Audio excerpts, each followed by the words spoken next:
Bonjour à toutes, bonjour à tous. On est aujourd'hui le mercredi 29 octobre et je vous souhaite la bienvenue dans le Français c'est facile avec Adrien et avec les fables de La Fontaine. Pour ceux qui n'ont pas écouté le podcast d'hier, je vous conseille de l'écouter parce que c'était la première partie d'une fable de La Fontaine qui s'appelle Le renard et le bouc. Vous pouvez l'écouter, ça vous aidera à mieux comprendre le français. Et si vous ne voulez pas l'écouter, eh bien je vous le résume en 2 mots maintenant. Et pour ceux qui ont oublié hier ce qu'il en était, je vous explique. Donc on a un renard et un bouc qui sont dans une forêt ou dans un champ. Le renard, c'est l'animal orange sur l'image du podcast, et le bouc, c'est l'autre animal. Donc ils sont dans un champ, dans une forêt, et ils ont très soif. Ils ont envie de boire de l'eau. Ils voient un puits, et donc ils descendent tous les deux dans le puits. Ils boivent de l'eau, ils se désaltèrent, et après, le renard dit au bouc « C'est bien de boire de l'eau, mais maintenant, il faut trouver comment on va sortir. Mets tes pattes sur le mur, je vais monter le long de ton dos, je vais me servir de tes cornes pour sortir, et une fois que je serai dehors, je vais t'aider à sortir à ton tour. » Et donc, on en arrive à la ligne 17, donc de la fable. Si vous ne savez pas quelle ligne c'est, il faut compter. Il faut aller chercher la fable sur mon site Patreon ou sur Internet. Vous comptez 17 lignes, et là donc on reprend à la ligne 17. Ici, c'est le bouc qui parle. On a d'ailleurs un grand trait au début de la phrase, au début de la ligne. Ça veut dire que c'est un dialogue. C'est le bouc qui va parler au renard. Bon, désolé, vous devez entendre mon chien juste derrière qui aboie. Désolé, hein. C'est comme ça. Moi, c'est pas un renard, c'est pas un bouc, c'est des chiens, moi, que j'ai. Enfin bref. Donc, on va le laisser aboyer et on va continuer.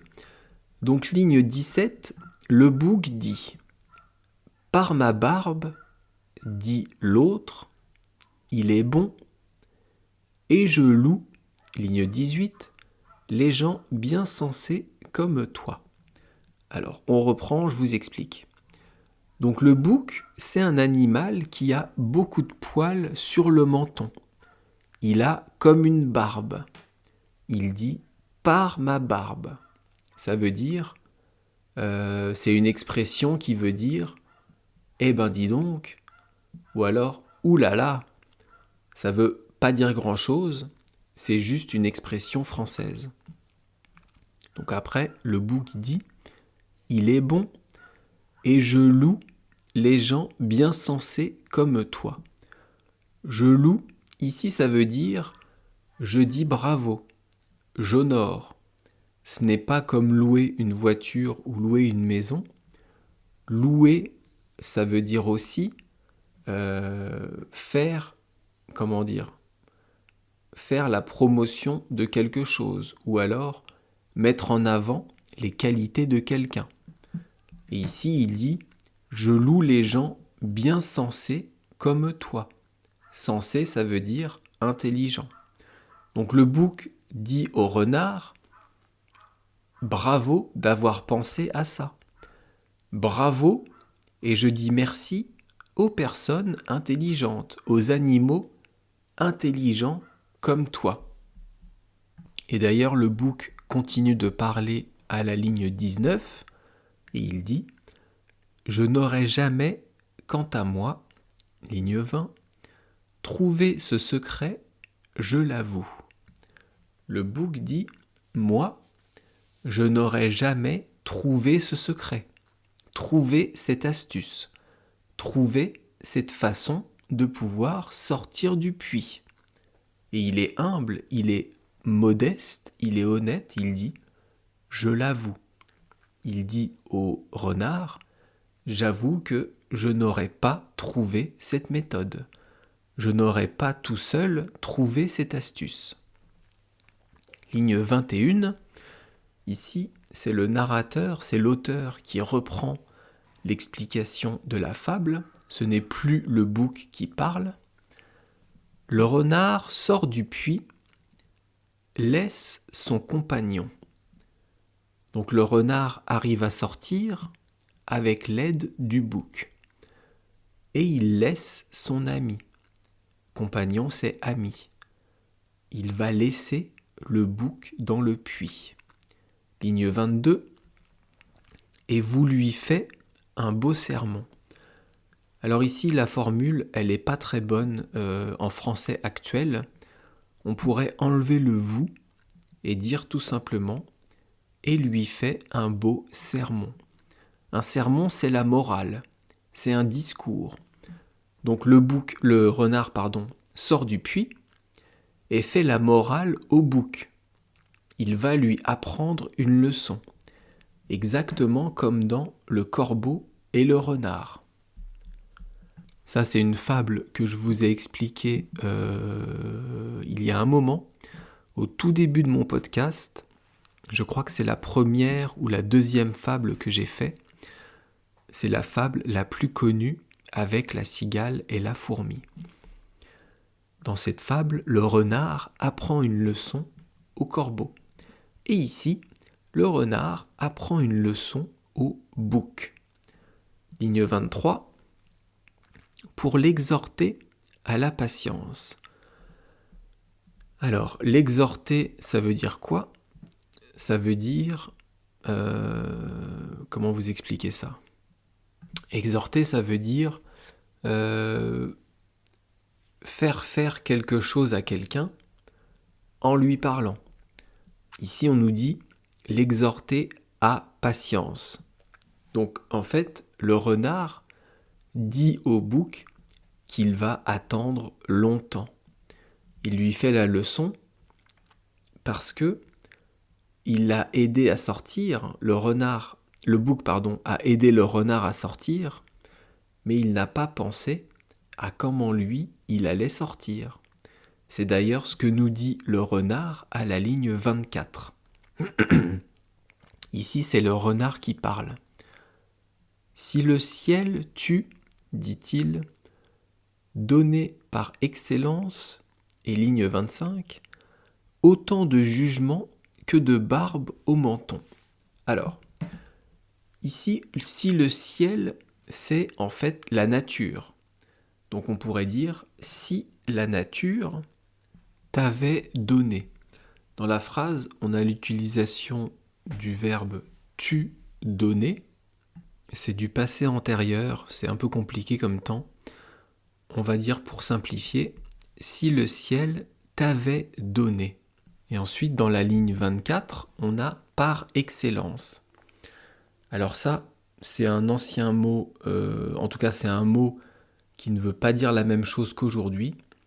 Donc on va dire que le renard dit au bouc, si le ciel t'avait donné comme qualité, voilà, ça c'est bien. Et ligne 25, autant de jugement que de barbe au menton.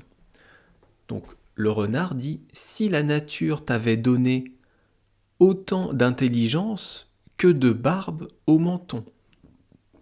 Je vous ai dit que le bouc était un animal qui avait des grands poils sur la figure, sur le menton, et donc il a de la barbe.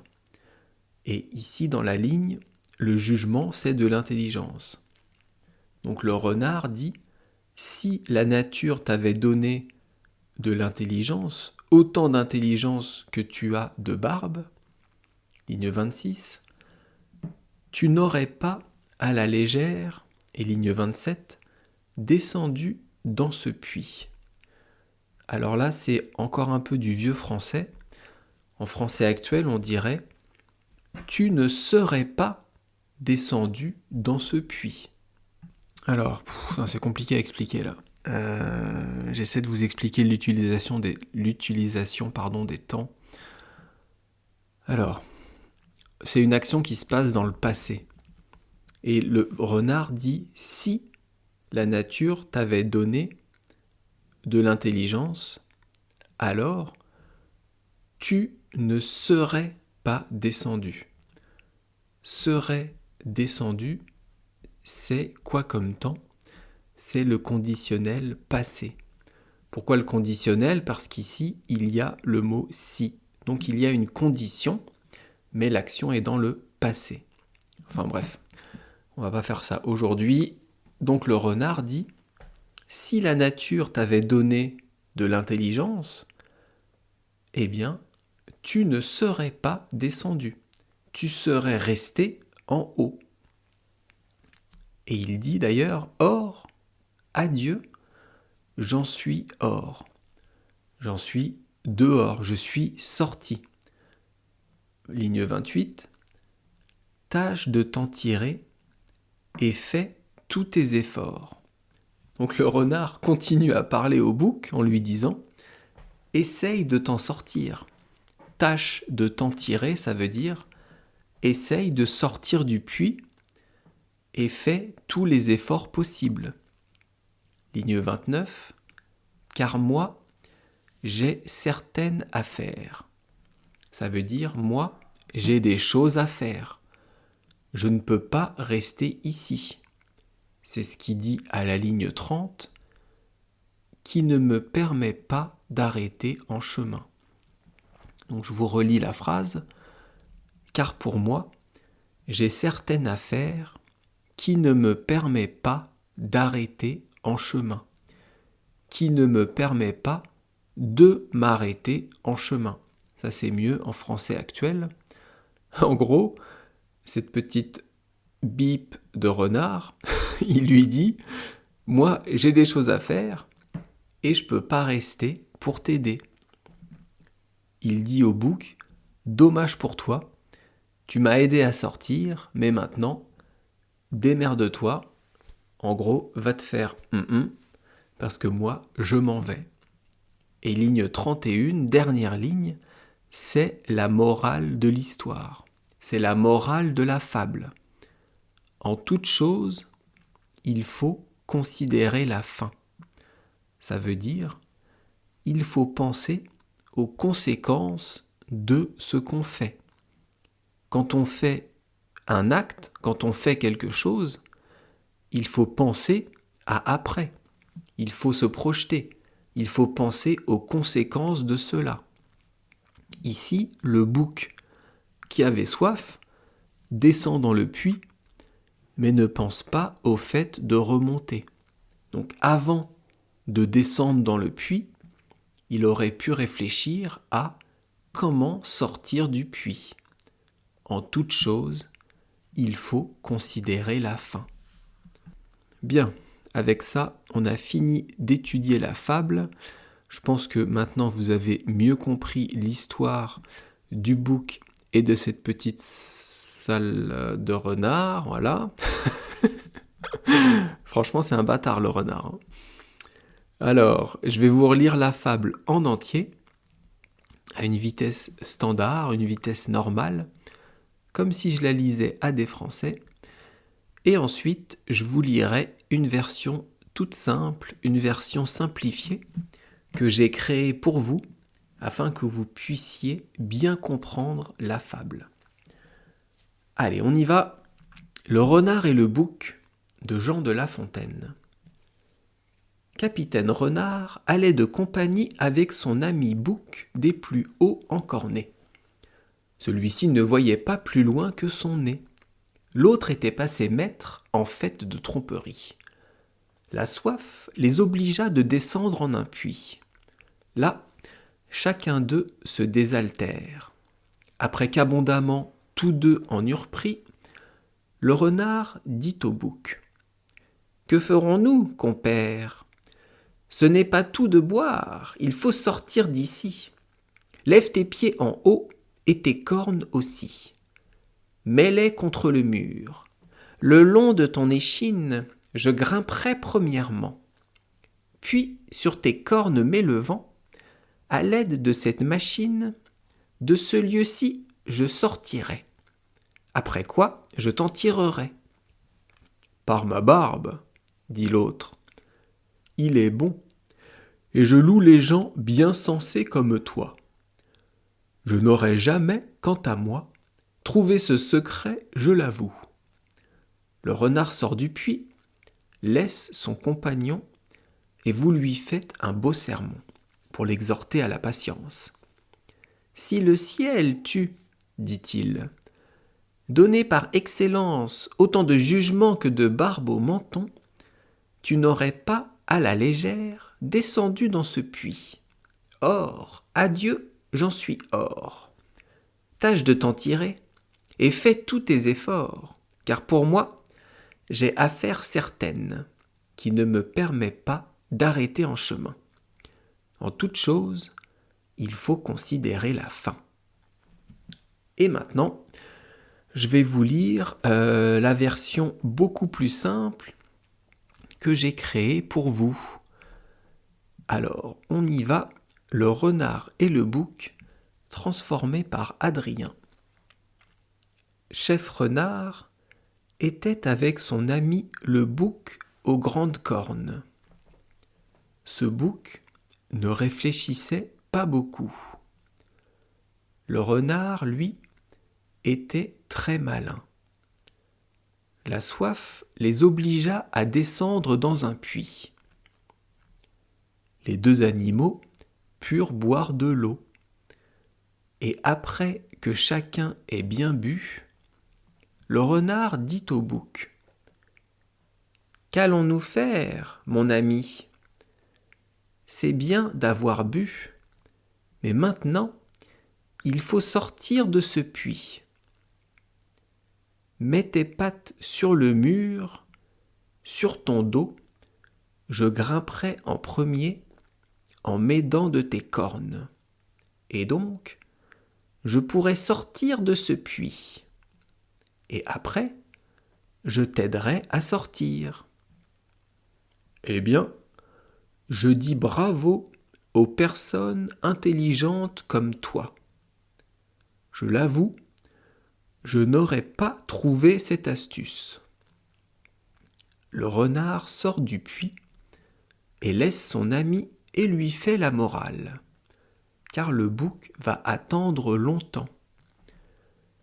Si la nature t'avait donné autant d'intelligence que de barbe, tu ne serais pas descendu sans réfléchir dans ce puits.